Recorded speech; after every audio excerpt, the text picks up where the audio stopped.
We go live there every day trading the markets, covering world news, and talking through setups in real time. Hit subscribe so you don't miss the next session.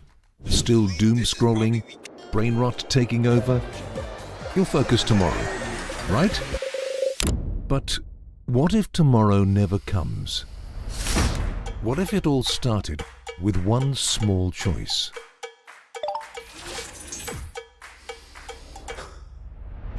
The world won't wait for you. Opportunity is moving right now. One decision is all it takes to shift your momentum. Fuel your mind and watch possibilities open up. Small wins stack up, focus sharpens, growth begins. Everything changes the moment you focus. Lock in and make the switch today. Bring your ambition into focus. Trade with Switch Markets.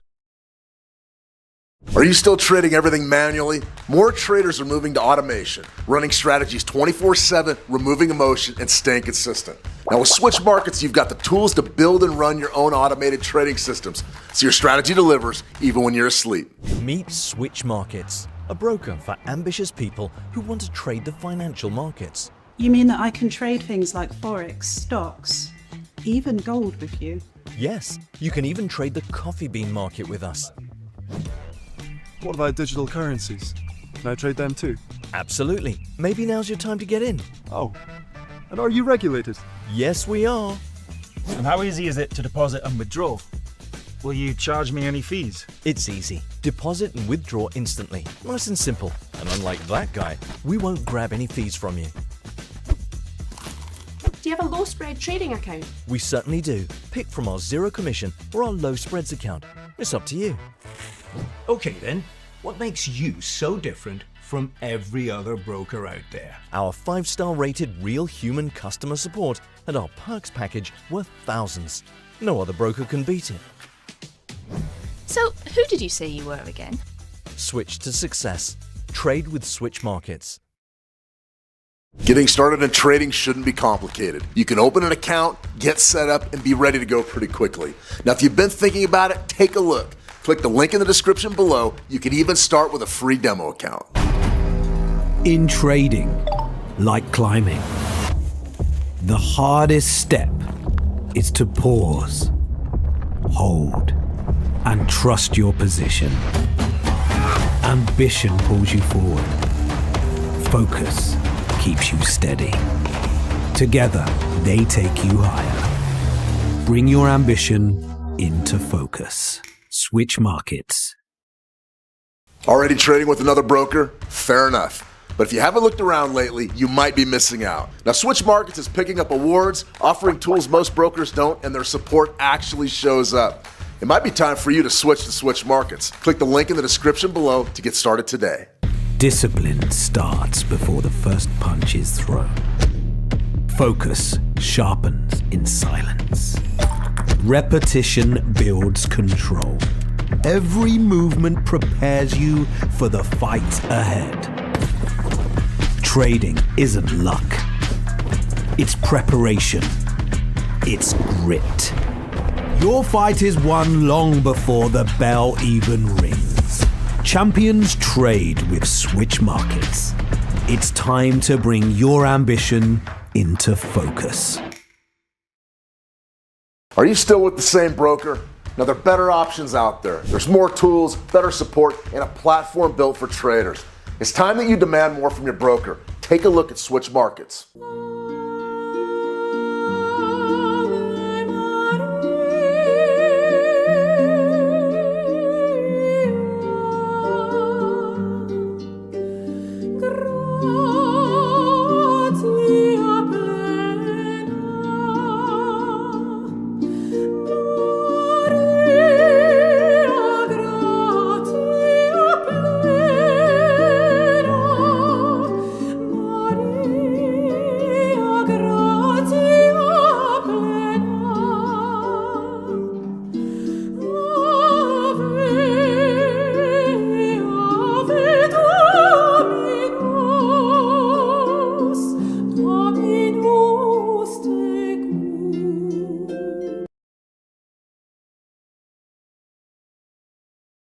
Hello, everyone. Welcome to FOMC Live. I'm Shane Vernier, and today we're going to cover Kevin Warsh's his inaugural, his maiden voyage as Fed chair with the press conference. We've got some interesting headlines, though. The first thing that jumps off the page is that rates have been held steady. There hasn't been a rate hike. There hasn't been a rate cut. We didn't expect one. But Warsh also came out with a dramatically smaller written statement than we usually have been getting, that we're used to getting out of Jay Powell. So we're going to see a little bit different mechanism. It's going to be a little bit different animal with Warsh. It's going to potentially be a little more clear, maybe concise, maybe brief. So I don't exactly know what we're going to get. We know that Warsh has been outspoken. We know that he doesn't want to give as much information about policy as the previous administrations have. I think it's going to be fascinating. And right now, the markets are taking it hawkish. You're looking live at the DXY. This is the U.S. dollar index. We're up about 0.5% on the session. So the market really is rallying. The U.S. dollar's rallying on the back of what is being seen as a fairly hawkish initial statement from Kevin Warsh. So I want to welcome everybody back to the trading room. I think it's going to be a lot of fun today. We're going to cover Warsh's comments live. Daniel, good to see you. Let the games begin. That's exactly what I say. I've been probably one of Jerome Powell's biggest critics over the past several years. We've done a lot of these FOMC meetings, and never ceases to amaze me how little Jerome Powell could say over the course of one of these engagements. I think Warsh is going to say a little bit more. So we just got to wait and see. We got to dig in. I would say the presser or the show really begins here in about 9 minutes. So we're going to go over some key levels, talk a little bit about what to expect, and look at the actual written statement that was released. So more of all, good to see you, Daniel. Always a pleasure, Daniel Treehawk over in the How to Trade community. Good to see you, Tree. Ralph H. Hey, Ralph. I'm confident everybody's doing well. Tuku, good to see you as well. All right, everybody. Big question is, who is Kevin Warsh? Well, Kevin Warsh is a rich guy, essentially. Harvard Law. Is this somebody who's been on the Federal Reserve before? He served back during the monetary crisis of 2008 to 2012. He was a big proponent of TARP, which was a highly controversial economic plan designed to get the United States out of a recession, out of a depression, essentially. So we've got Warsh, 56 years old, fairly young guy, actually, to be doing this kind of job. He's from Harvard Law, so he's a American financier and attorney who has served as the 17th chair of the Federal Reserve. His net worth, I didn't get into that. I think he's going to be the richest Fed chair of all time, though. I believe he had some stock options. I don't know if he had SpaceX or not, but that is who we're dealing with now. And this was Trump's pick. He was approved by Congress in relatively short order. He's brought in to cut interest rates and be a dove. Now, whether or not that happens, we don't know. We don't think it's going to happen just yet, but we're going to be watching relatively closely. Here is the first interest rate decision from Warsh. Fed holds rates steady, pares down statement to remove cutting bias. Kevin Warsh's first meeting as the Federal Reserve Chairman concluded Wednesday with no change in rates and removal of key language indicating a bias toward future cuts in a dramatically shorter policy statement. Long story short, there's a new sheriff in town, and business is going to be done a little bit differently. Short statement, love it. There's no reason to waste everybody's time by writing a book and try to be a statesman like Powell was. Powell found himself making extraordinary long statements. Warsh, let's get in there. Let's get right to the point. Let's take a few questions and call it a day. Remember, these events can drive markets directionally any which way but loose. So we've got to definitely be aware that the longer that these things go, typically the worse it is for the markets. We've seen that over and over and over again with Jay Powell. I'm looking for clear, concise, complete, and very, very brief and potentially even aggressive words from Kevin Warsh. So after Warsh is done talking, we'll check in with our CME FedWatch Index and see if there's any real changes in expectations for the end of the year. But getting rid of the rate cutting bias language is big. That means that all of a sudden they're hawkish. Has to do with the Iran war, potentially higher energy prices and inflation that has stemmed from the war. That's it. That really is it. Kirsty, good to see you. Kirsty, welcome. Tina Jing, good to see you. Tina, yeah, giant candle. We've got a big one. We've got a big one right here for the U.S. dollar. You can see 99.96. We're still in rotation, right around that 100 level for the DXY. So if you are interested in trading the DXY CFD, 101.18 is the big one. That's the line in the sand. 38% of this monthly range, which we've seen really since the inauguration of President Trump. You can see the big sell-off. The idea was rate cuts were coming. Dovish policy was coming. Hasn't happened. Why hasn't it happened? Well, the war. Essentially the war. Some of it was Jay Powell not really wanting to cut interest rates, but a lot of it has been the Iran war, and inflation has just been sticky. Our story of the week, SpaceX been on a roller coaster ride. We had a great big rally yesterday up to about $225 per share, and then we rotated right back down to 200. Today, we washed out the 200 level. We have an inverted hammer candle on the daily. You guys know how I feel about hammers and inverted hammers and warm, fuzzy feeling. They're potentially reversal signals in my book. Anytime I see a hammer or an inverted hammer, I pay attention. This was fascinating. Inverted hammer, that's an upside-down hammer. It's going to signal bearish price action. We've got a pretty good sell-off, tested the waters beneath yesterday's low, and have now bounced. So is SpaceX coming off big? I don't know. I don't know about that just yet, but a hawkish policy may, in fact, hurt SpaceX a little bit, at least in the intermediate term. Gold, I know everybody wants to see gold, so let's get right to the game plan. Here's my long-term Fibbies for gold, Fibonacci retracements for gold. You can see it's been a flat market for about the last 60 days. It just has not been overly active.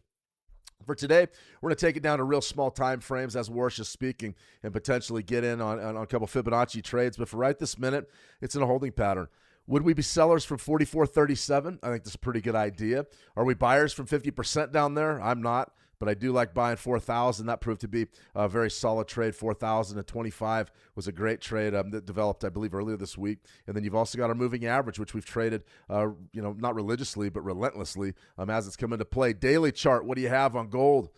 It's just tough, guys. It's sort of a reversal, a nice head fake above yesterday's high, and then we dove beneath yesterday's low. This is something that is really problematic for us as technical traders. When you're looking at that megaphone formation where price action isn't getting smaller, it's getting bigger, you've got a problem. You've got a problem. It can be really difficult to figure out exactly where we're going next. Downside support, I love it down there, that area. I hate 50%, but I think in this instance, 4,075 sort of already saw that demand zone set up. Got a chance to bid down there if we do get the opportunity. For right this minute, we've got a couple of levels potentially we could look at, but I got to tell you, I am not in love with these technicals at all on gold. It's been a really tough market to put our finger on. Maybe 42, maybe 4,243, somewhere in there might be a good trade as Warsh is talking. We just got to wait and see exactly what he says first. Swiss franc bounced off a 50% level. This was a really strong support zone that we have down there. Right now we're trading about 79.65 in the Swissy. I really love 78, 75 to 78.85. So about 80 pips down there. Maybe we get a shot at it tomorrow after the S&B, but that's definitely a support zone that I would have my eye on. I think that it could be a catalyst for a very fine trade. U.S. dollar, Japanese yen, BOJ raises interest rates, doesn't do anything for the yen. And right now, what are we looking at? 2026 is high. That would be my point, really an inflection point in this market, potentially. Top side resistance. Definitely stay in that league. You want to be right around there if you're interested in maybe taking a short. For me, it's just sort of a holding pattern for a lot of these. Great Britain pound, Japanese yen. This one's pretty good. We've got a sell signal setting up on the 920 EMA crossover. The 9 has crossed under the 20. Potentially that's a sell signal. So that may be one that we get live on potentially later today. Have that on your radar. Great Britain pound, Japanese yen, 4-hour 920 EMA crossover. Could be a real beautiful opportunity. However, I don't want to burst anybody's bubble, but we have 2.5 more hours before that one sets up. Let me see EP. Good to see EP. What is your sentiment on gold? Yeah, I got no sentiment, man. I got really no feel. I mean, this is a market that's really ugly. So I got to see it move. I got to see it get out of this area of disequilibrium right up around 4,300. Maybe give us a chance to buy 42.50s, 42.43, somewhere down in there. Market has to do something. As far as what we're going to be looking at, we'll pull up a 1-minute chart here for gold. Potentially see if we can get any kind of trade at all. That's for sure. Let me see. Daniel, yeah, I think we will flush the late USD buyers out next week, Monday, Tuesday, and go long Wednesday, Thursday for the real move. I think it's possible. Nathan, US 30 buy or sell. Yeah, sure. Let's go.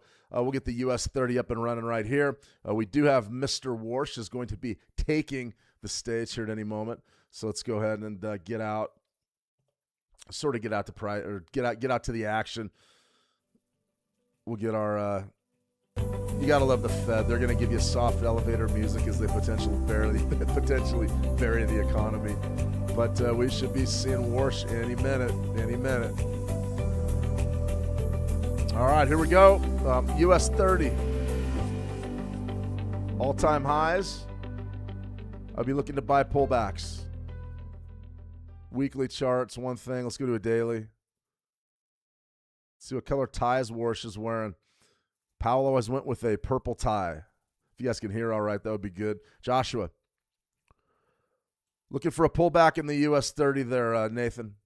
Somewhere right around 51,278, maybe 51.80. Well, there's the man of the hour.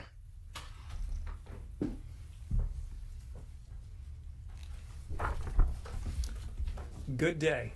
It's the new guy. It's an honor, a true honor to be back at the Federal Reserve and to take up this duty at a time of such consequence. I've been especially heartened by the warm welcome of old friends and new colleagues both. And I've listened closely to my fellow FOMC members for a lot of new ideas, new thinking, and genuine interest in moving the Fed forward. This week's FOMC meeting exemplified the very best of the Fed's traditions: rigorous debate, open-mindedness, commitment to mission, responsibility, and accountability for performance. In this business, they all add up to one thing: getting monetary policy right, or as near to it as we can do. That is our North Star. My colleagues and I are here to serve our legislative remit, which you've heard us say before: price stability and maximum employment. And these objectives guided our business in the meeting just concluded. As you saw a few moments ago, the committee decided to maintain the target range for the Fed funds rate at 3.5% to 3.75% in support of the Fed's dual mandate. The committee also reaffirmed its policy of maintaining ample reserves in the banking system. Economic activity is expanding at a solid pace, despite elevated uncertainty that owes in part to the conflict in the Middle East. Productivity growth and capital investment both strong. Job gains have kept pace with the workforce, and the unemployment rate has changed little. We recognize that inflation has been running well ahead of the Fed's long-stated inflation goal of 2%. That's been going on for more than 5 years. Persistently high prices are a burden for the American people. But the recent past need not be prologue. I am pleased to report that members of the FOMC are unambiguous and unanimous. This committee will deliver price stability. At any institution, a change in leadership is a natural and timely opportunity to reaffirm its mission, to review current practices, and to consider whether those practices best meet our objectives. My Fed colleagues and I will be working in close collaboration to ask what changes might improve the conduct of monetary policy. On that score, you might have already noticed something: a difference in today's policy statement. It's a bit shorter, a bit simpler, and it dispenses with some older language. That statement just gives you the facts as best we can judge it.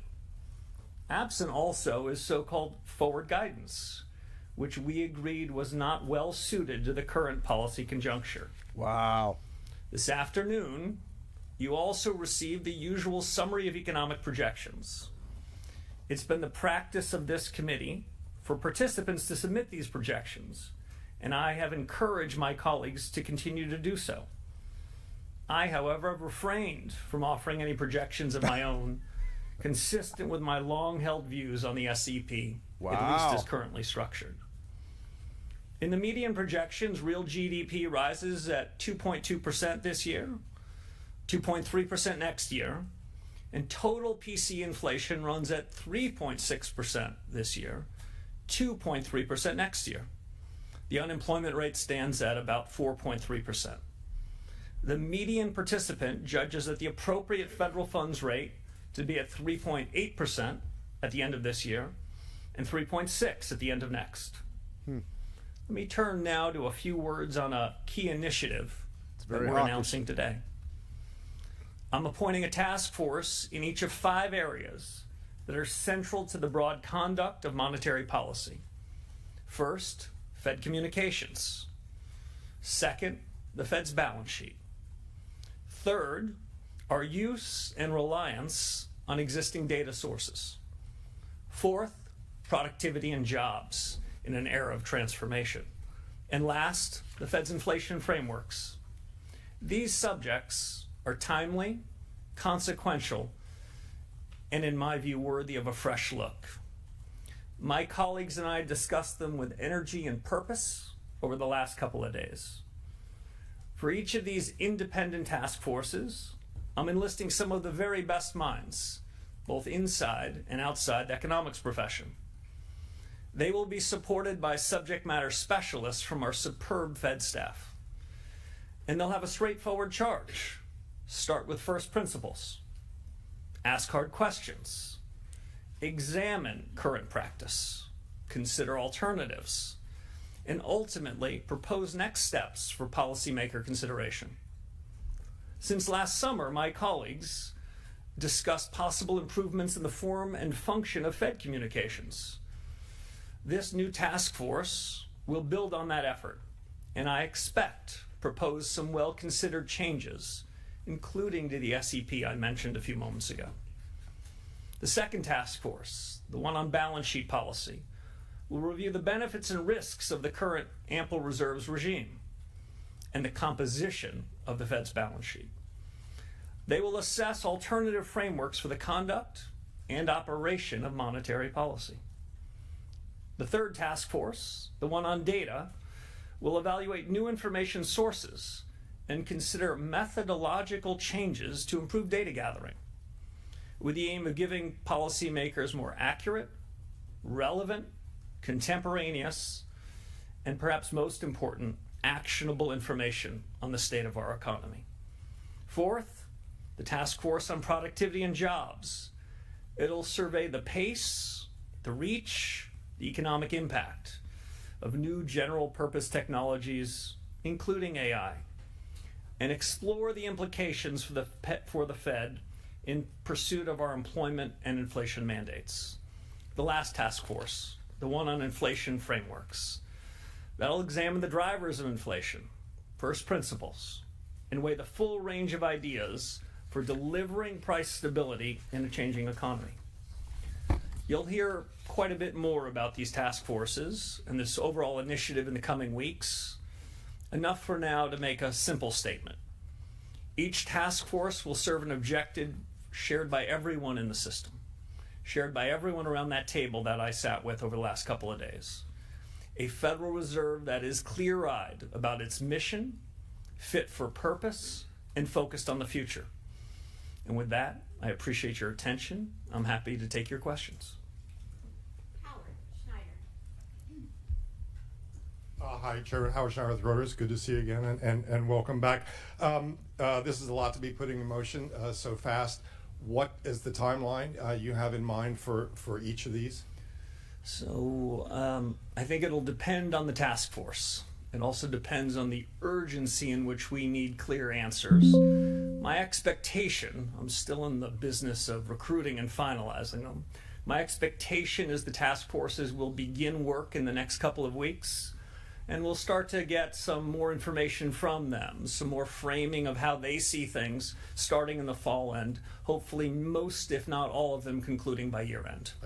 And just specifically on the inflation framework, you talk about first principles. Does this include a review of the 2% target itself?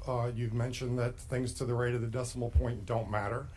Should this be starting from a premise that 2% as a point estimate is too strict? Let me break that into two pieces. First, on the inflation framework review, their remit is what are the drivers of inflation? What's the Fed's responsibility for inflation? In part, how do we measure inflation? But that'll overlap with my data group. On the 2% inflation objective, that is the Federal Reserve's long-held objective of 2%. You've heard me say before, I tend to focus on the left of the decimal point. Well, the 2 is the left of the decimal point. For now, 0 is to the right. I see no reason until we have reestablished our commitment and ability to deliver on the 2% inflation objective to revisit that. So that'll be outside the scope of what we're taking on. So they're not going to mess with Thank the, you so the much. Colby inflation Switch from New York metrics. Times. You've in the past said that inflation is a choice, and in the policy statement, it includes this pledge to deliver price stability, as you've reiterated today. But looking at the SEP, the bulk of your colleagues expect core PCE to run around 3.3% by year end, and for the 2% inflation target not to be reached until 2028. So I'm curious how patient you think the Fed can afford to be at this juncture in terms of waiting for one-time inflation waves to wash through and for underlying inflation to step down after so many years of inflation running above target, and under what circumstances you would support the Fed taking some action and raising rates. Sure. So quite a bit there. Let me try to break that into pieces. First, we have the capability and commitment to deliver on our price stability objective of 2%. That's exactly what we're going to do. In the Fed's review of its strategy over the last any number of years, in January, the Fed, including the strategy that we're still bound by, the Fed statement says that inflation is primarily determined by monetary policy. You bet it is. I've said for years inflation is a choice. You bet it is. And today I'm announcing that this committee unambiguously and unanimously have decided we are going to deliver on that. The rest of your questions sounded like a encouragement for me to give forward guidance. We've dropped forward guidance. Some along the committee, I think, dropped it, I suspect, from our discussion the last couple of days, because they said at this moment in time, it doesn't feel as though providing forward guidance is right. Others have, I'd say, different views and think as a general proposition, forward guidance isn't the business we should be in. But that'll be taken up by the Task Force on Communications and my policymaker colleagues. We're going to listen hard to what the experts say and make our own decision. But I can't give any forward guidance about what we're going to do next. The good news is we'll be meeting in 6 weeks. So just following up, I guess, on the current policy settings, then I am curious how restrictive you think things are at the current moment, given the flow of data that we've seen and forecasts that are coming down the pipeline. Yeah, I've heard characterizations both inside and the Fed about that. I'll give you my own. It's uneven. If I look at the housing markets as one example, Fed policy isn't the single determinant of the state of the housing market, but broadly I would say there, Fed policy appears to be somewhat restrictive. I would have a hard time managing to say those words if I were to see what's happening in financial markets. So I'd say it's uneven. That's perhaps a function of different transmission mechanisms of monetary policy, whether monetary policy is coming from our interest rate tool or our balance sheet tool. But the good news, we have a task force on that too, and the balance sheet task force will be looking more at that subject. Got a couple of things to say on forward guidance afterwards. You said you don't like forward guidance. You dropped it from the statement this time. But with the dot plot, 9 members suggested that they want a rate increase by the end of the year. And the markets have taken that as forward guidance. So what does this mean in terms of how you guide the markets and in terms of what the dot plot's future is? I'm going to have to give you the same answer I gave to Ms. Smith. We've got a task force for that. I'll give you a little bit more. I reviewed the dot plots, and when I saw the submissions, I noted that all the submissions were coming in with pencils, those kind with the big erasers. That's to say that I think my colleagues around the table, when they submitted their dots, understand the world is changing quite quickly. And they didn't feel bound by them 6 weeks from now or 6 days from now in the event that their circumstances change. I'll note a couple other things. What I heard around the table was, as they submitted their modal forecasts, to be clear, weren't this was more likely than not. This was more likely than their other scenarios. So I didn't hear tons of conviction. What I heard was the kind of humility that I think we should have. I did not submit a dot. For me, it's not helpful in the conduct of policy. I suspect by year end, as I mentioned in my opening statements, there'll be a review about communications broadly. press conferences, dots, meetings, and He the doesn't like, want to do any of it. transcripts, Because minutes. what good does it do? This will be part of that. I don't want to prejudge the outcomes there, but I'm pretty open-minded about what they could be. And I was just incredibly impressed over the last couple of days. My colleagues over the last 2 days, and frankly, over the first 3 weeks I've been here, they've been very open about changes. Change isn't easy. Change is filled with risk. But our number one goal is to get monetary policy right. The way to get monetary policy right is to deliver on the remit that Congress gave us, to deliver on price stability.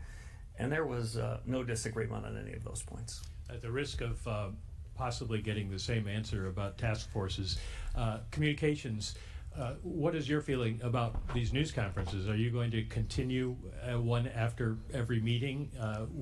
Do you find them useful? What is the future for the way Kevin Warsh will communicate? Well, this one's probably got another 15 or 20 minutes in it, so I don't want to prejudge the outcome.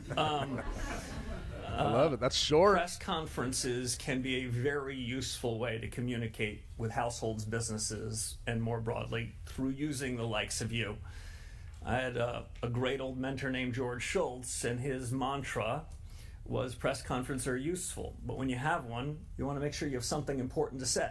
Exactly. I think we had something important to say about our commitment to deliver on price stability, our commitment to rethink practices with an eye of moving the Fed forward, and to give you and the American people a sense that these aren't idle thoughts, these are concrete thoughts, that we're going to seek out the best minds, both the best thinking inside of the Federal Reserve and the best people I know in business and economics and the academy and technology and the rest, to share their views. That's what we're going to be doing here, the pursuit of truth. I think we're going to come up with some new and interesting things. We made some changes today. I expect more changes to come, and some of those might well be worthy of a press conference. Hi, Chris Rugaber at Associated Press. Thanks for taking our questions. Could you give us a sense of how you see inflation more in the long term? I know you may not want to comment on the ups and downs, but is this mainly driven by energy prices and the Iran war at this point, or do you have any concerns about underlying inflation pressures in the economy? Thank you. So I can't do much better than the committee just did, so let me restate it. Inflation remains elevated relative to the committee's 2% goal, in part reflecting supply shocks that have driven price increases in certain sectors, including energy. The paragraph goes on to say, but to be clear, the Fed will deliver price stability. My own judgment is the committee spent quite a bit of time, not just in 2 days, but over iterations of a couple of weeks. That's what we're prepared to say about inflation, but the commitment to deliver is strong, unanimous, and unambiguous. And that's, I think, an important message. We've missed for 5 years, and we're going to fix that. Well, great. And then just on the data task force and everything else, I mean, generally speaking, I think people feel the Fed looks at everything already. Certainly, that was the sense from before.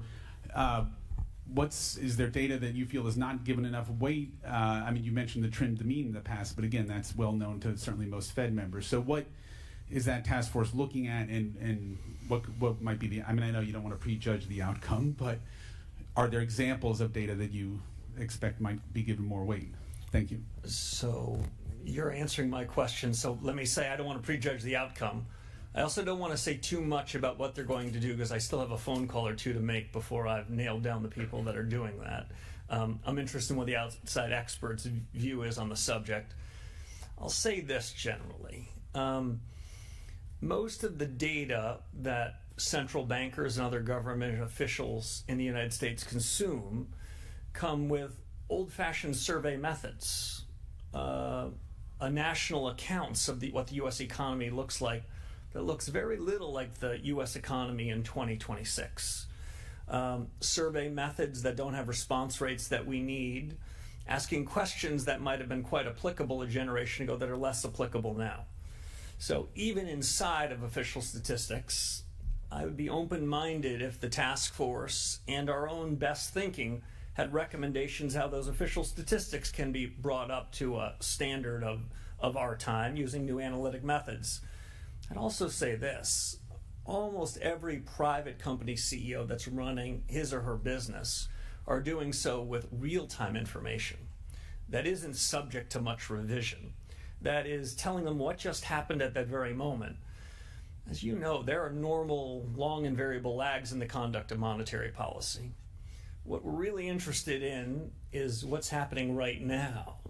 What we're less interested in is echoes of history.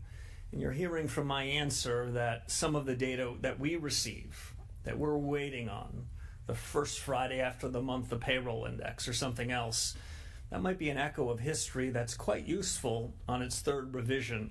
We need to take those error bounds down because we have to make hard decisions in real time.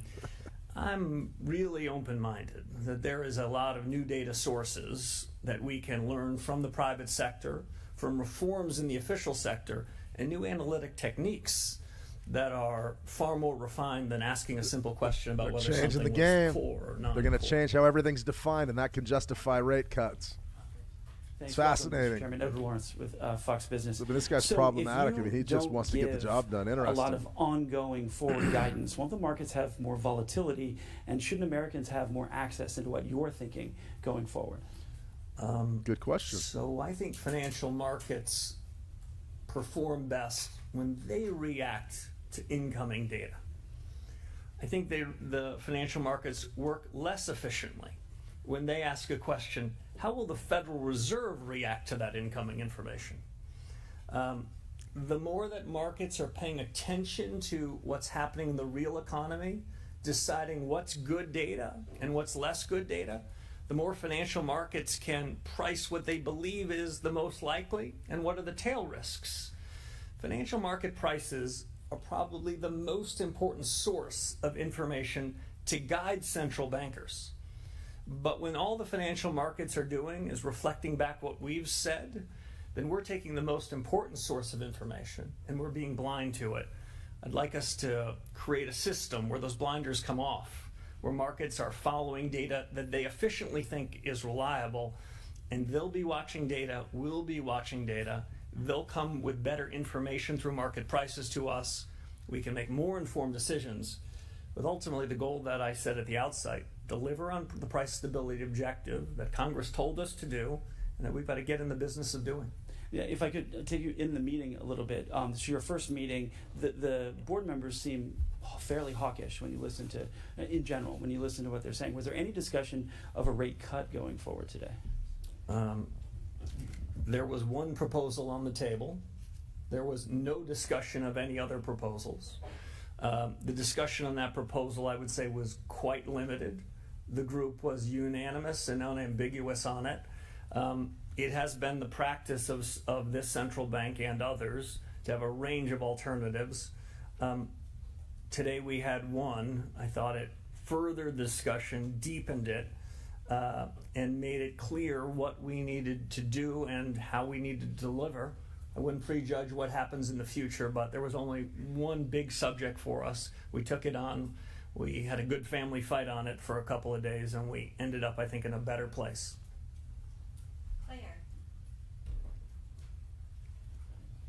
Thanks a lot, Claire Jones, Financial Times. Coming to this blind, reading this very nice short statement that I think we've all appreciated in the room, one might wonder why you didn't raise rates today, considering what you're saying here about the risks to US inflation and your mandate. I guess, why not, and what would you need to see in order to get to that place? And secondly, on your task forces, are there any best practices at other central banks that you'd consider looking at? Thank you. Yeah. I'm glad they're in the practice of giving you two questions, because my answer to your first question was going to be very curt. I've got nothing more to say than the statement itself. And to the point of the question I got before, market reactions to what we say unfiltered, I think, is more helpful than having delivered a statement, me then improvising further upon it. Best practices of task forces.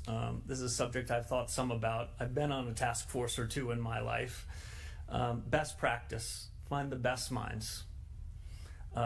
Ensure that the task forces have a range of people, both by backgrounds and predispositions, so they too can have a bit of a family fight. Make sure when you establish a task force that the group that's going to be the recipient of the information feels as though they've got some equities in it too. That's why we're looking for, haven't done the final roll call, some of the most significant talent we have in the building and across the reserve banks on each of these, and in some sense seconding them to this group for a period of some number of months, so that the leaders of the task force know what the most analytical central bank in the world thinks about that. They can reflect on it. And a final best practice, we're not outsourcing decisions to anybody. Administrations past and present, reserve banks have chosen a group of 19 people around the table. These will be our decisions. We can agree to some of the recommendations, disagree with others, have a good family fight about it. But what comes from them will, I hope and believe, make the discussion we have internally better, stronger, more of a dialectic, so that we can finally deliver on that price stability objective. Just a quick follow-up on your markets point. If you look at 2-year yields, they're really suggesting that markets think more tightening is needed. Would that be your read on what the 2-year yield is saying as well? We were in such a good place. This is why we don't do third questions, I presume. I'm not going to offer any commentary on market reaction over the last 30 or 60 minutes. What we've given markets is a new chapter for the central bank, some fresh thinking. What we've given markets and households and businesses, I think, is a commitment to ask ourselves hard questions such that we can deliver on the promises that we've made before. This is a lot of change for financial markets to digest. I wouldn't be particularly intrigued by how they react in the first several minutes or even first several days. What I think is most important is that financial markets, and at least as important, households and businesses know that this central bank will deliver on price stability. Hi, Chairman Worship. Brian Chung with NBC News. Thank you for taking our questions. So when you say that we've dropped forward guidance for the layperson, that might sound like the Fed's going to say less or offer less insight into where their borrowing costs might go. So for the person that maybe you might run into at the grocery store, where the price tags are rising at a faster pace than their wages at the moment, how would you explain it to them? I don't know if task force might be the answer there, but how would you kind of communicate this era, this chapter of the Fed? If I told somebody in the milk aisle that I had a task force for that, I think that would be doing a very poor job, so I appreciate it. If I saw somebody in the grocery store, what I would say to them is that we cannot have a very significant effect on particular prices. The price of oil in the markets today, or even the price of a dozen eggs, that does not have first order consequences to what we're doing. But we do have a really important job there. And it's to make sure that those changes in oil or beef or eggs or milk don't broaden in the economy, don't have second and third order effects. That's our job, that's our commitment, that's our capability, and we're going to deliver on it. And then is the Fed's relationship with the Treasury also under review? There was the normal breakfast meetings with the Treasury Secretary. Is that something you intend to continue doing? And have you had conversations with the President since you're swearing in? So on the President, I don't have anything for you. With respect to the Treasury Secretary, he has been posting pictures of our breakfast, so I don't think I can deny that. The long tradition at the central bank is that the Fed Chairman and the Treasury Secretary meet weekly. I think we've pulled off 3 of those so far.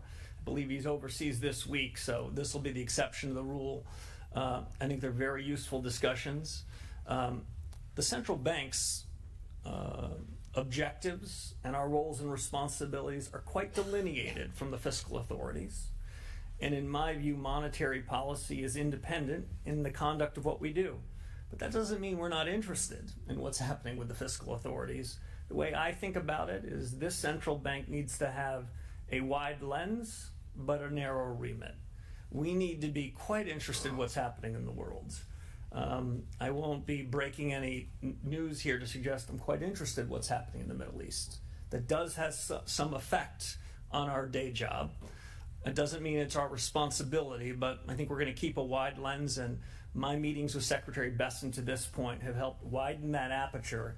So we're aware of things that could affect our day job, even if it isn't. Steve Leisman, CNBC. Mr. Chair, thank you, Mr. Chairman. Thank you for taking my question. You had said in the before you became chairman that you thought productivity was a reason why the Federal Reserve could lower interest rates. Do you still believe that to be the case? So the committee had a discussion of productivity today. AI came up. The way I thought about it before and socialized with the group is that artificial intelligence, the latest generation of general purpose technology, is perhaps as important a change in the economy and business and households that we've had in my adult lifetime. It is filled with both a huge opportunity and with risks. I take both of those very seriously. You may have heard me say before that AI is shorthand perhaps for American ingenuity. That doesn't mean that it's going to be easy. That certainly doesn't mean it's not going to be disruptive. But over the long term, my conviction, and I heard quite a bit of support for this around the committee today, is the United States is a winner as we go down this. The United States is ultimately going to be better off in that. Now, to bring that back to the conduct of policy, timing, scale, speed, implications for output and employment, it's one of the things we have a task force to do. If you don't mind, a follow-up from the other side, which is that when you look at the strong job growth that's out there, the elevated inflation, GDP seems to be going pretty good, and the stock market seems to be soaring.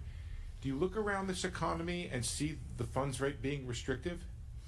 So that's your second question. I'm going to give the same answer that I gave before. I'd say as I think about the conduct of policy, what matters is what's the effect of policy. Not what do we say, but what happens.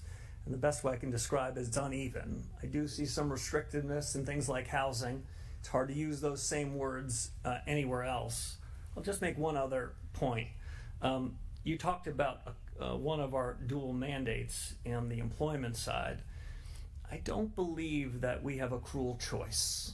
I don't share the view that was expressed a few generations ago that Federal Reserve chairmen show up at a podium like this and say, you got to choose. And you're going to have to decide whether you're willing to tolerate higher inflation to put more people at work. I don't believe in that. What I believe is if we do our job, we can make strong growth, low prices, and strong employment mutually compatible. And so what you heard from the committee today is we've got some work to do on the price stability front. Nick.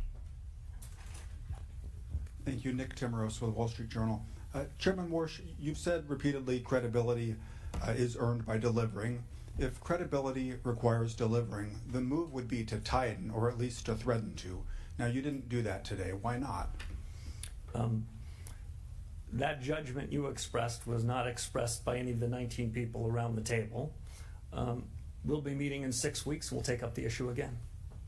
And if I could ask about AI, the build-out is generating enormous demand right now, CapEx, data centers, power. The productivity payoff may be further out. So in your judgment today, is AI adding more to demand or to supply? It's a good question. At the central bank in an economics profession, what we spend most of our time doing is counting demand. It's easier. We can see it, we can count it, we can check it, we can revise it. What we do, though, is we infer supply. You'll notice in the second paragraph of what one of your colleagues described as a very short statement, we have a sentence on the demand side and a sentence about the same length on the supply side. They're both important. Just because we can count one better than the other doesn't mean we're going to favor one more than the other. With respect to AI and the growth of data centers and infrastructure around it, we're counting the demand side, and it is no doubt showing up in GDP figures. We can be less certain when we infer the timing and extent of the growth in the supply side. It may well be an intuition the supply side is going to expand, but it'll take longer. I just describe it this way. There's a race between supply and demand. Milton Friedman says that the only thing we know about economics is that there's a supply line and a demand line they ultimately cross. When they cross and what are the implications for policy? The good news for you is we have a task force for that. Andrew. Thanks, Mr. Chairman. It sounded like on the task force on data that you were looking at overhauling or completely overhauling the system of national accounts, the way the government mines the economy. Is that your ambition? In a word, no. In a few words, much of this data gathering happens in other government agencies to which we owe a tremendous amount of respect, tremendous amount of deference. But if in the course of this we come up with recommendations, which Fed staff have already begun to develop, about things that they could be doing to help inform us as policymakers, we're not going to hesitate. Again, I don't want to try to delineate the four corners of the research of the task force on data, but I do think there will be a review of official statistics, and at least as important, a view of bringing the best practices from the private sector and new analytical tools made possible by AI, so we can forge these into a fabric that gives us better real-time information. So as I mentioned before, when we're making decisions that we'd say are real contemporaneous data, not data that we call contemporaneous, that's really an echo of history. Okay, thanks. The other question I wanted to ask is related to the building renovations. Are you considering any changes to the renovations, the projects, just in light of the fact that they became kind of a political football in the last year? I heard something about that. I don't think I'm breaking any news, but my view, when you show up at a new institution, you should go meet with the Inspector General, just as a matter of good practice. It's a practice that I hope to continue. I've had one meeting with the Inspector General, and he told me what I believe the world knows, which he'll be coming out with a report on the building and the building projects at some point later this summer. I'll be interested in reading the report.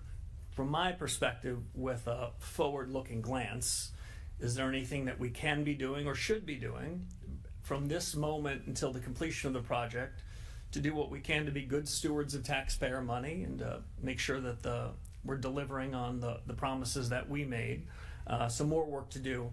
You might not be surprised in the first few weeks. I've been somewhat preoccupied on other matters, but I promised to get to the full breadth of the Fed's tasks in the weeks ahead. Victoria. Hi, Victoria Guida with Politico. So I know that you did not submit a forecast, but you are the person who is authorized to speak on behalf of the FOMC. So I'm wondering if you could tell us in the SEP, the increase in the expectations for inflation, is that all because of the Iran war? What was the discussion around what the expectations for inflation being higher and also potentially growth being slower? So my read of what I heard in the room reflected, I must admit, in the SEPs, is half of my colleagues thought the policy rate, given all those developments, should be at this level or lower between now and year end, and the other half thought higher.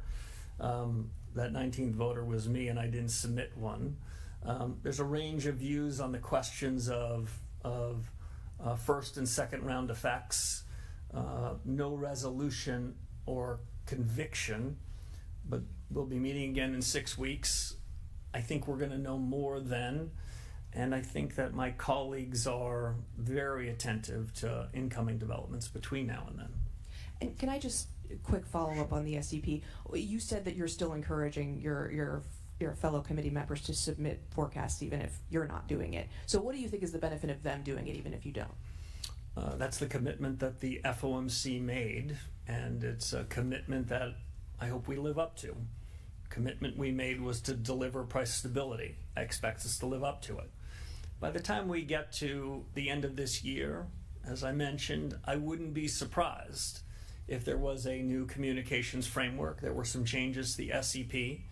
That's a committee discussion, a robust discussion. I think we'll have it. I believe we're going to come to a better mix of communications to deliver on what we promised, but I wouldn't want to prejudge what those are. But between now and then, I would continue to expect colleagues to submit their SEPs. Some of them, believe that the practice is currently structured is okay. But I heard a lot of interest in real reform, generally about all these topics. You didn't ask it, but I'll answer. It was a pretty gracious couple of days, and it's been a pretty warm few weeks. The institution wants to figure out how we can do better. The institution's going back to first principles, and I'm encouraged that what we've done in the statement, what we're thinking about doing with respect to the SEP, that instinct towards a new chapter is a real one, and by the end of the year I hope we can put some points on the board both in form and in substance of delivering. Go to Enda for the last question. Thank you, Mr. Chairman. Andy Curran, Bloomberg News. Could you guide us through, please, some of the principles that guide your own reaction function, and tell us a little bit about the kind of conditions that you think when the Fed should respond? It's going to be a very unsatisfactory answer to the final question. The Federal Reserve has a lot of responsibilities, not just in monetary policy, but in supervision and regulation, consumer affairs, and payments. My own view is our credibility comes from delivering on what we're saying we're going to do across everything we do. I've devoted more time in my first 3 weeks to monetary policy than all those things. But the more we deliver on our promises as good supervisors and good regulators, the more benefit we get, the more credibility enhancement we have in monetary policy. When we deliver on our price stability objectives, which we will, the American people will feel as though the hardships that they've been living through, in part because of inflation the last 5 years, are in the rear view mirror, and that credibility will have dividends across what we do, and the institution will come to press conferences like this, always with an impetus to reform, always with an impetus to do better, but we're going to put some points on the board. Mr. Chairman, on labour data in recent months, how would you sum up the labour market right now? Do you see it as stable and as potentially a source of inflation? Thank you. Yeah, so the committee, if I were to try to capture how the committee thought about it, the committee thought that the labor markets were stable. There were some people around the committee who thought that it was trending better than that. Trends matter more than data points. What's happening over 3 or 6 months matters more than any one data point, any one data release. And I'd say the jobs data has been moving in a good direction. If I heard one other thing around that subject over the course of the last couple of days, what I heard was that strong productivity-led growth is not something that we fear, but something we embrace. Thank you all very much.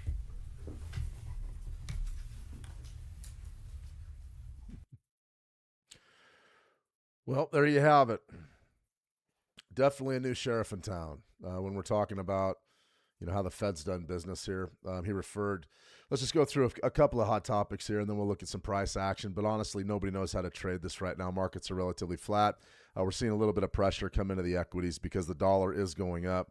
U.S. dollar index is up above 100 right now, so that's sort of a significant gain today, 0.75%. What I would say, a couple of points real quick. I didn't talk much during his engagement because it was actually interesting. This is a completely new way that the Fed's going to look to do business. The task forces, that's adding another layer into the decision making. When these task forces come back with recommendations, they're going to be listening. The Fed's going to be listening, and he's going to be listening. So think about a task force and what that could possibly mean. They're talking about getting the best minds. That's probably going to come out of the private sector. I really don't see any way around that. There will be some academic types in there, but it won't be academically driven. The Fed's approach this last, he was big on the last 5 years, was sort of down on it. I mean, in a lot of ways, through Jerome Powell and his processes under the bus. They said they want to get better. They want to be able to make decisions based on data that is relevant, that is current, that isn't just a historical, rendering of what happened last month or last quarter. That's fantastic. In doing that, they're going to start shifting away from some of those traditional tools. They're going to try to develop new tools. That was said also. The data points was going to be big. They were going to focus on different data, maybe even invent some new data. That's going to be fascinating on how that works, because if you could go to a think tank, and let's say the think tank or the task force comes back and says, okay, listen, all of a sudden your PCE numbers aren't really accurate, your CPI numbers and your PPI numbers aren't really accurate. Here's why. Then you can start making decisions, policy decisions that aren't really rooted in what the market knows, and that's going to drive uncertainty. I would imagine that one of these task forces is going to come back and say the crude oil prices and the inflation, that's going to be transitory. The idea being that crude oil is going to go right back down and the energy shock is going to be taken away once the Strait of Hormuz is opened. And you can sort of see how that fits in perfectly with your memorandum of understanding that's going to be signed supposedly Friday in Geneva. All of a sudden, it starts to make sense. They're going to make decisions based in the real world as opposed to this long-winded academic approach that we really saw out of Jerome Powell. Now, this is what I will say. Before everybody gets excited and said, oh, the Fed's they're going to get better, they're going to do work, they're going to do all these things. The same type of excitement surrounded Jerome Powell when he stepped in for Janet Yellen.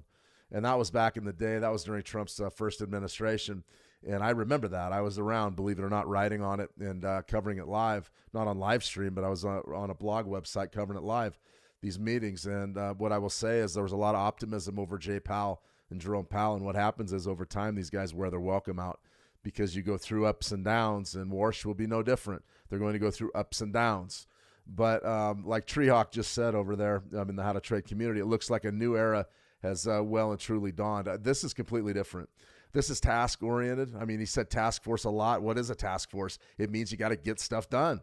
It means they want to show results. When I hear terms like put points on the board, that means that there's a new sheriff in town, and they're interested in results. They're not interested in reading these long-winded academic things that don't mean anything. Forward guidance was my next point. Said several times that forward guidance, do we really need it? What does it really do? Think about it. What does it really do? What does forward guidance do? But it does nothing but drive the markets on an intraday basis.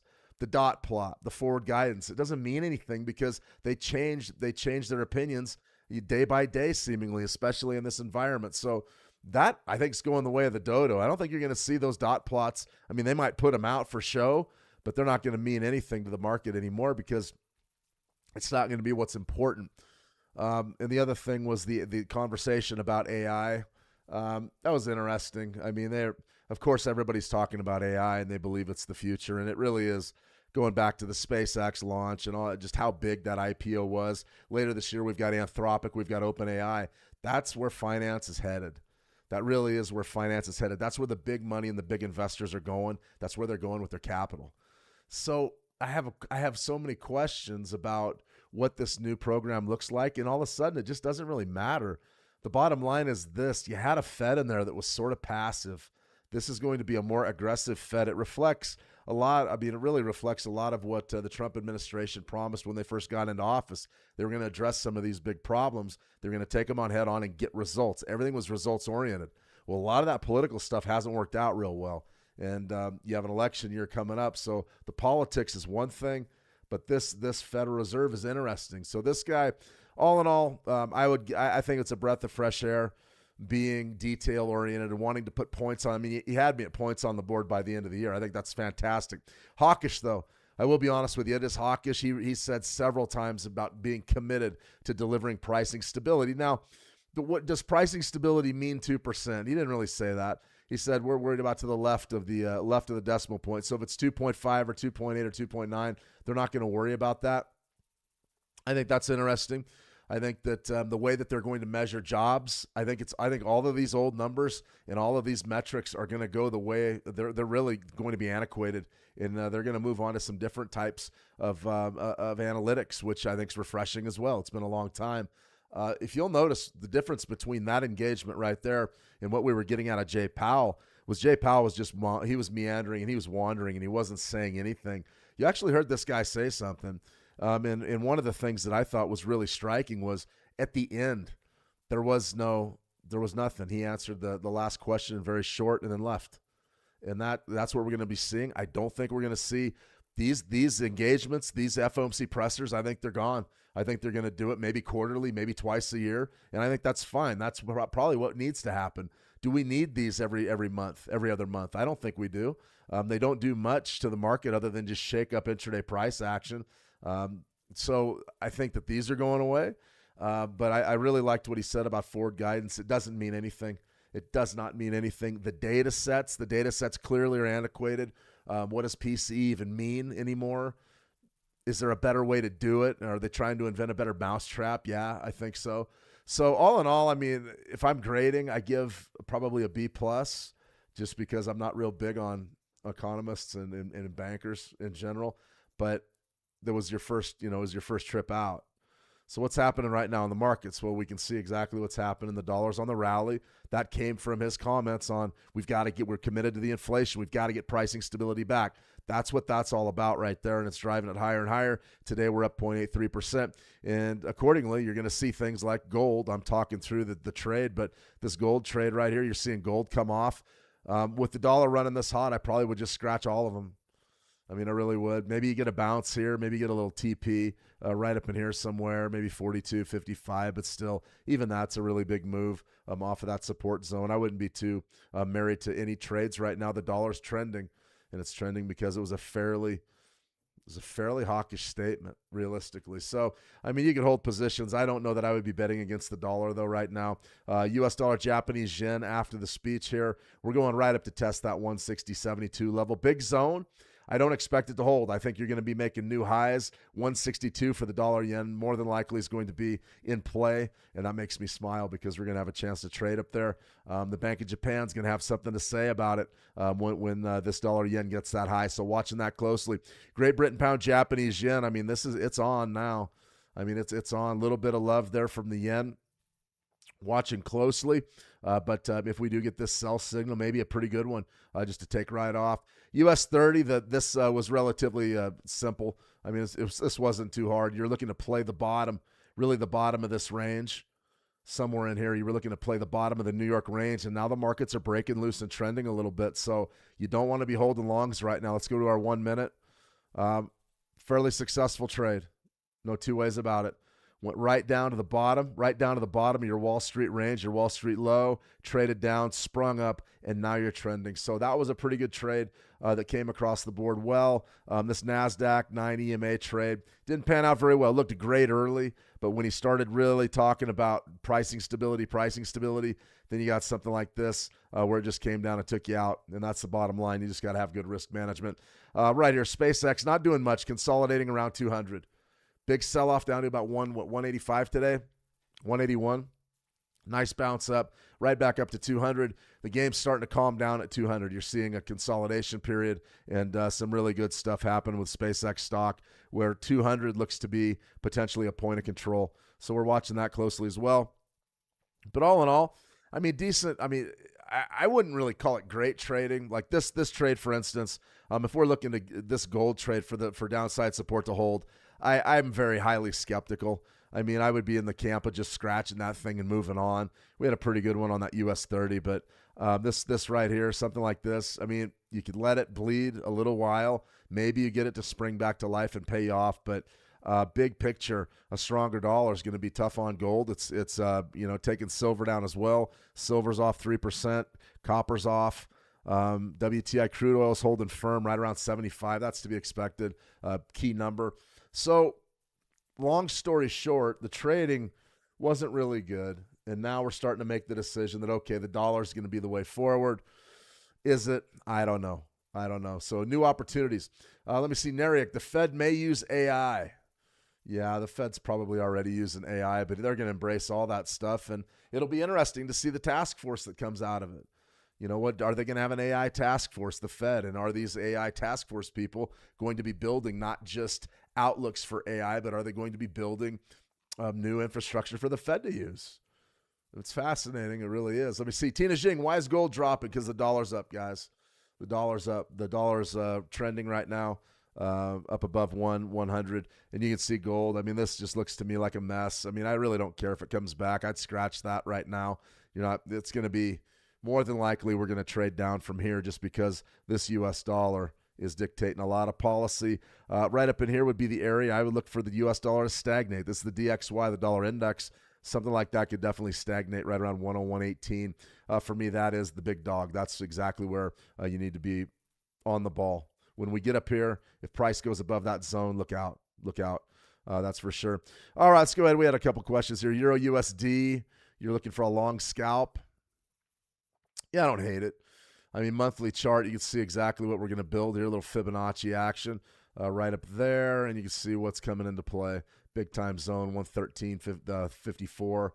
That could definitely come into play anytime. As far as a long scalp right now today, boy, I don't know. I don't know. I think that we're fighting a trend right now. The market's definitely made its decision and broke. I'm happy to wait. I'm happy to wait. Now you're trading 115s, so I could see you're looking for a long Euro USD for a scalp from 115. I mean, I don't hate it. Like I said, I just don't. I don't hate it. I think you could do it for sure. You could do it. Buy market. I mean, you could send them long right here. 114.99. So what would your take profit be? Your TP be somewhere maybe 115.20, something like that. I would just be very careful because you are looking to break beneath those June lows and maybe extend a little bit. I think you'd be in better shape just waiting maybe for 113.50, 113.60 to come into play. All right, everybody, that was pretty good stuff. I mean, I was more interested in listening to this guy talk because he was actually saying something. It wasn't just Jerome Powell platitudes. I think we were all getting pretty tired of those by the end of Powell's era. Remember that Powell is still on the FOMC. He's still in that boardroom arguing for policy one way or the other. It was also refreshing to hear that they had some good old-fashioned family disagreements, which means they were fighting it out in that room. That's good. They need opinions in there. They don't need just a bunch of folks that sign off on whatever. The last thing I'm going to say is this breakfast, this Treasury Secretary breakfast. There is the Treasury Secretary, Scott Bessent. That means once a week, Warsh will be meeting with Bessent. The idea that the United States Federal Reserve is truly its own independent entity. You didn't really hear Warsh say that today. And that was something that Jay Powell said every single meeting. I mean, every meeting he said, we're independent, we're not influenced by the government. Well, Warsh didn't really say that. He said that, yeah, we're going to have some task forces and we're going to bring in the best minds. And so it was more of a situation where they're going to listen to everybody. They're going to build out an organization that's a little bit bigger. Ultimately, he said the buck did stop with them. It is their decision policy-wise. But when you start thinking about what exactly that can mean with regards to interacting with a task force, maybe people from the government are on the task force. We don't know yet. We absolutely have no idea. Scott Bessent might be on a task force, but he's having breakfast with this guy once a week. That tells you that there is a relationship there between the government and the Fed. It's tradition, so it's not really anything new, but I'm interested to hear what exactly the relationship between Bessent and Warsh is moving forward. It may be a real strong one. It may not be. Just really depends on what the Fed does. CME Fed Watch. Here's your updated statistics for the end of the year. I think it's important that we understand that these are going to change. 97.3, that was for today. Let's go right there to December. The idea was to put points on the board by the end of the year, and now we're sort of shifting into more of a hawkish tone.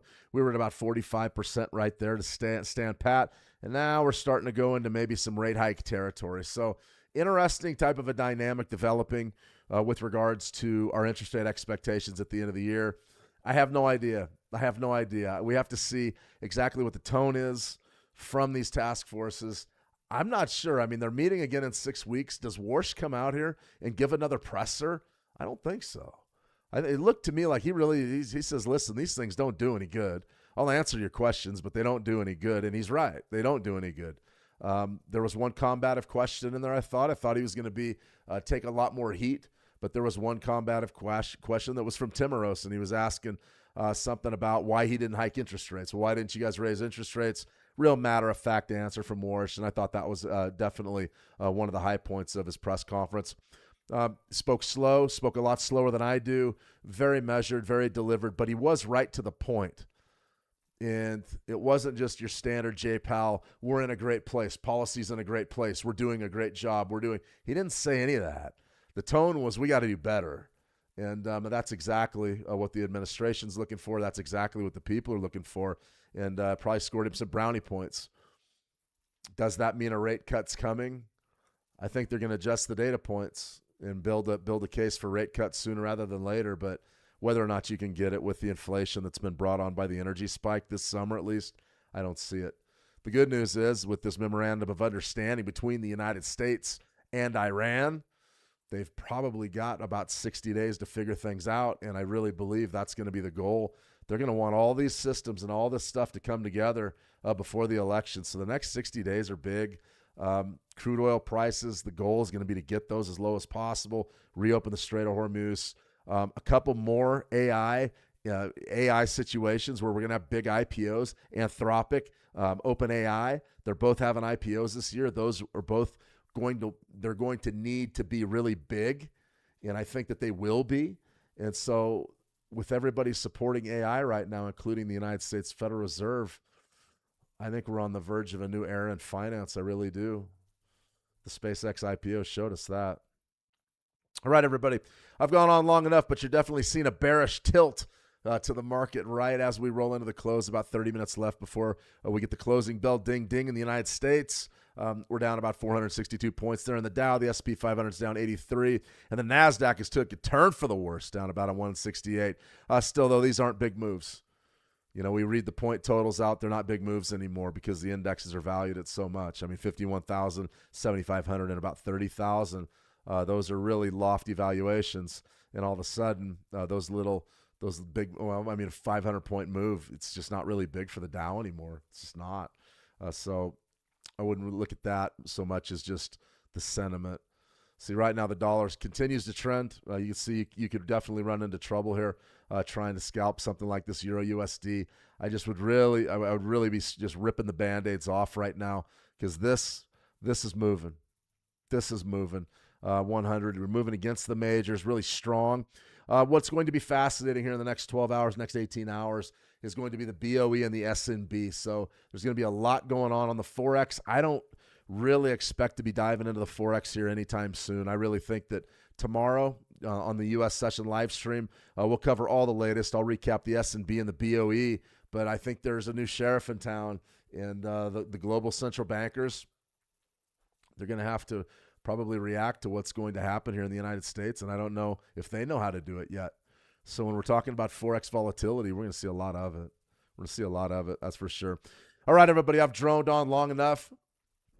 I wanted to give the initial press conference for Morsh. I didn't heckle him or really I used to have fun just heckling Jerome Powell because he wasn't saying anything anyways. But Warsh was actually saying a few things. He was outlining a new game plan. So, like I said 50 times already, but there's a new sheriff in town. They're going to completely overhaul the Fed systems, their practices, and that's going to bring a high degree of uncertainty to the Forex market. You're not really going to know what the Fed's going to do as clearly as we have. So that Fed Watch Index, that thing's going to be moving around a little bit. The derivative traders are going to have a little bit tougher job trying to price Fed policy in the future. And right now, the markets are diving because the dollar's rising. Everybody's sort of hitching their wagons to that. We're going to restore pricing stability. We're going to restore pricing stability. And the last thing I'm going to leave you on this note, when he talked about how the last 5 years have unfolded, that was big. That's what I say every day, going back to COVID, the new COVID era of global finance. For Warsh to address the last 5 years in sort of a disapproving tone and saying that we're going to change it, that's big. That's very important because the last 5 years and what they did with unlimited quantitative easing and what they've done in the real estate market, it all rotates around monetary policy. And in my view, it's been an abject failure. The inflation was not transitory. It is entrenched. How can the Fed address entrenched inflation in the near term? They haven't raised interest rates yet. I wouldn't have raised them today. Too much pressure on the markets, especially with a 10 U.S. deal between U.S. and Iran. You wouldn't raise interest rates right now. But next time, maybe the following, they're going to have to consider it. That's for sure. A lot going on, guys. It's going to be fun. I think it's going to be a lot of fun. We just got to make sure we're on the right side of the U.S. dollar move. Remember, one last tip. When you're in the Forex and a Forex pair starts trending, it's not like commodities or even equities where we can maybe play against that trend a little bit. We got to wait. I would wait for confirmation that the market's turned because a trending market can eat you alive, and we're seeing it right now. Dollar yen, that key level's gone. That yearly high right there was 160.72. Let's take it down to a 1 minute chart. What happened at that high? Boom. Compression break. We're going north. 162 sells. I know it's way up the queue on a 1 minute chart. That could come into play very, very soon. 162 sells. You got to really like that level to short. I would say even 161.75s could be really great. That's for sure. Could be some great opportunities yet to be traded. Absolutely. All right, guys. This thing's been a marathon stream. I'm going to go ahead and sign off for right now. Be back tomorrow with the FX headliner trading the Swiss National Bank and BOE fallout. I think that's going to be key. We're going to look at those Swissy pairs. We're going to look at the Great Britain pound pairs. We're also going to look at Kevin Warsh and see exactly what the markets are saying. We'll do a little more homework on him, maybe his affiliations with the financial community, but I'm interested to see when they bring these think tanks in, these task forces, they're from the private sector, and they are detail-oriented and task-oriented. That's why they're a task force. They're going to want to get things done. And that to me, is probably the best, or not the best, but the greatest change or the greatest evolution in the Fed that we've seen in the last decade. No question about it. That's a wrap, guys. You have a fantastic trading session as always. Trade the action well, and we'll talk soon. See it.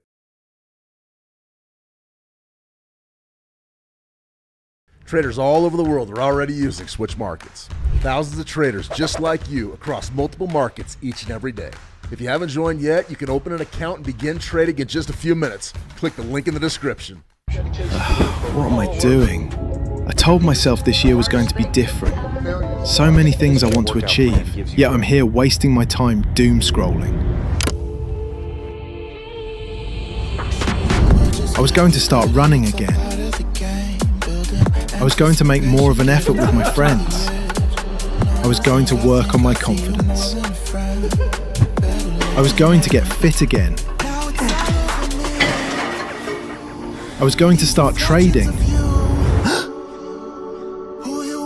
Time to wake up and stop making excuses. Okay, Switch Markets, let's do this. When you're ready to trade, Switch Markets is waiting for you.